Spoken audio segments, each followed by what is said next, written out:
दोस्तों, अगर आप भी इंडिया से बाहर किसी देश में जाकर के कमाने की सोच रहे हैं या फिर वहां जाकर के बसने की सोच रहे हैं, तो आज मैं आपको ऐसी 5 चीजें बताने वाला हूं। 5 बेसिक चीजें जो आप अक्सर सुनते होंगे लेकिन आपको उनका मतलब नहीं पता होगा या फिर वो चीजें क्यों इस्तेमाल होती हैं ये रीजन पता नहीं होगा। आज इस वीडियो में ऐसी ही 5 बेसिक चीजों के बारे में बताऊंगा, आपका कॉन्सेप्ट क्लियर करूंगा, जो कि आप आए दिन वीडियो में सुनते रहते हैं।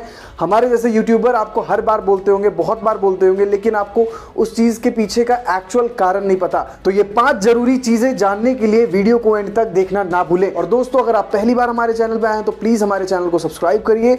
अगर आपको वीडियो पसंद आए तो वीडियो को लाइक करें, शेयर करें और कमेंट बॉक्स में हमें लिखकर जरूर बताएं कि आप किस तरह की वीडियोस देखना चाहते हैं। और साथ ही अगर आप बाहर कंट्रीज यानी कि फॉरेन में निकली जॉब अपॉर्चुनिटीज के बारे में जानना चाहते हैं तो दोस्तों आप हमारा दूसरा alternate channel public engine check out कर सकते हैं। वहां पर हम बताते हैं अलग अलग कंट्रीज में निकली जॉब अपॉर्चुनिटीज के बारे में, भले ही वो किसी भी कैटेगरी की है। तो आप जल्दी से उस चैनल पर जाइए, आपको वहां पर बहुत सारी जॉब्स के बारे में पता चलेगा। और बात रही इस चैनल की, तो इस चैनल पे हम आपको बताएंगे घर बैठे पैसे कमाने की जानकारियां और साथ ही इसी टाइप की कुछ बेसिक जानकारियां जो आपको फॉरेन जाने में मदद कर सकती हैं। तो दोस्तों चलिए बढ़ते हैं वीडियो की ओर। दोस्तों, इस वक्त इंडिया में एम्प्लॉयमेंट रेट इतना बेकार है कि पूछो मत। कोविड के बाद तो और भी दुर्गति हो गई है। यहां पर हर दूसरा बंदा जॉब ढूंढता हुआ नजर आ रहा है। जो कभी अच्छी खासी कंपनी में काम करता था वो आजकल अपने फूड कार्ट खोल रहा है, बैटरी रिक्शा चला रहा है। इतनी हालत खराब हो चुकी है। लेकिन मैं आपको बता दूं कि अगर आपके पास स्किल्स हैं, अगर आपके पास थोड़ी सी भी नॉलेज है, थोड़ा सा एक्सपीरियंस है, तो आप यहां पर काम करने के बदले बाहर कंट्रीज में जाकर भी अच्छे खासे पैसे कमा सकते हैं। सेम काम करने के, जो काम करके आप यहां पर 10-15 हज़ार रुपए कमा रहे हैं, वही काम करके आप बाहर कंट्रीज में 1.5 से 2 लाख रुपए पर मंथ कमा सकते हैं। दोस्तों जी हाँ, बाहर कंट्री की इकोनॉमी अच्छी होने के कारण आपको वहां पर सैलरी भी अच्छी मिलती है, वहां थोड़े एक्सपेंसेस भी ज्यादा होते हैं, लेकिन आप वहां पर अच्छे खासे पैसे भी सेव करते हैं जो कि आप अपने घर वालों को भेजते हैं। तो इसीलिए मैं आपको बोलूंगा, आपको सजेस्ट करूंगा कि दोस्तों थोड़ी सी मेहनत शुरुआती दिनों में लगती है, थोड़ा जॉब सर्च करना पड़ता है, जॉब के लिए अप्लाई करना पड़ता है, वीजा वगैरह का चक्कर होता है, लेकिन एक बार अगर आपको फॉरेन की जॉब मिल गई तो दोस्तों आपकी लाइफ सेट।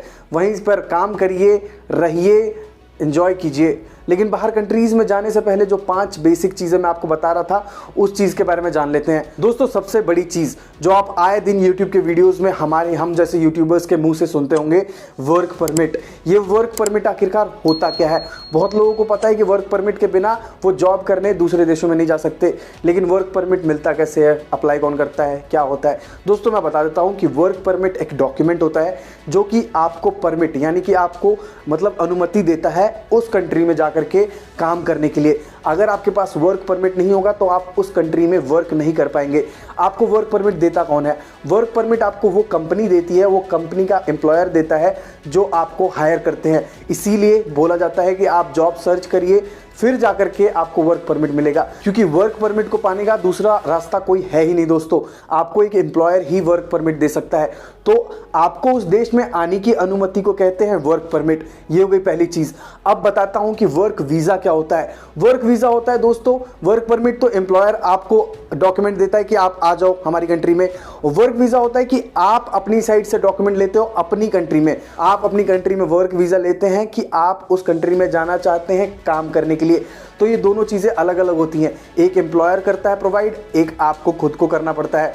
तो समझ गए, ये होता है डिफरेंस। बहुत बार आपने सुना होगा वर्क परमिट, वर्क वीजा, बहुत से लोगों को एक ही लगती है दोनों चीजें, लेकिन ये दोनों चीजें अलग अलग होती हैं दोस्तों। तीसरी चीज होती है सीवी। दोस्तों इंडिया में आपको इंडियन फॉर्मेट की सीवी चलती है, लेकिन अगर आप बाहर कंट्रीज में अप्लाई करते हैं जॉब के लिए तो आपको एक अलग फॉर्मेट में सीवी बनानी होती है। जैसे यूरोपियन कंट्रीज के मोस्ट ऑफ द कंट्रीज में यूरोपियन फॉर्मेट की सीवी चलती है, यूके में यूके फॉर्मेट, कनाडा में कैनेडियन फॉर्मेट की सीवी चलती है। तो आपको उन कंट्रीज के हिसाब से एक फॉर्मेट की सीवी बनानी होती है।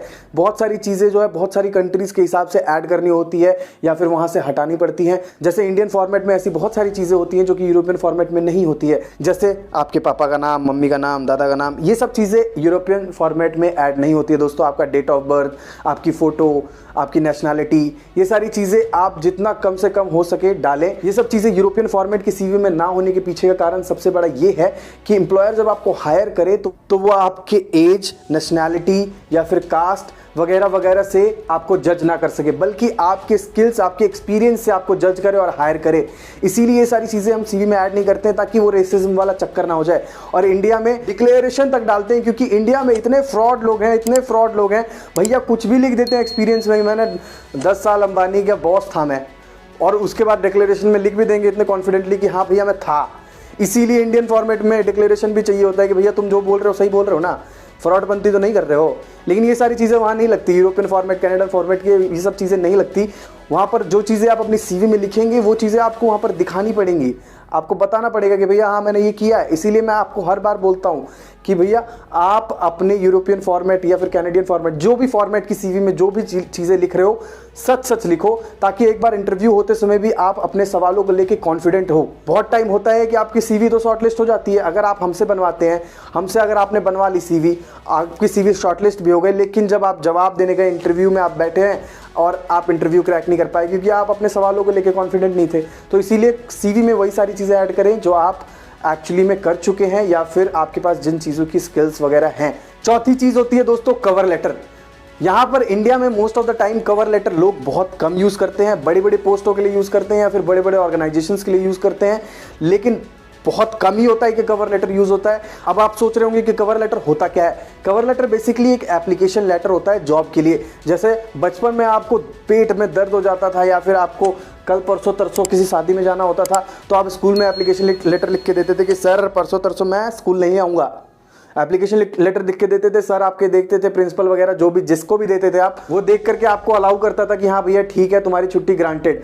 तो वो बचपन में जो एप्लीकेशन लेटर चलता था स्कूलों में वही है, सेम चीज़ है, सेम कॉन्सेप्ट है।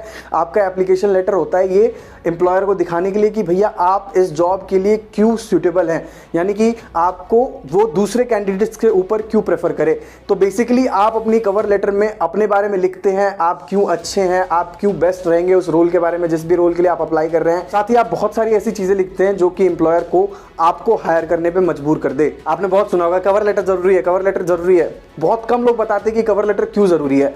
पांचवी चीज दोस्तों, पांचवी सबसे बड़ी चीज है लैंग्वेज।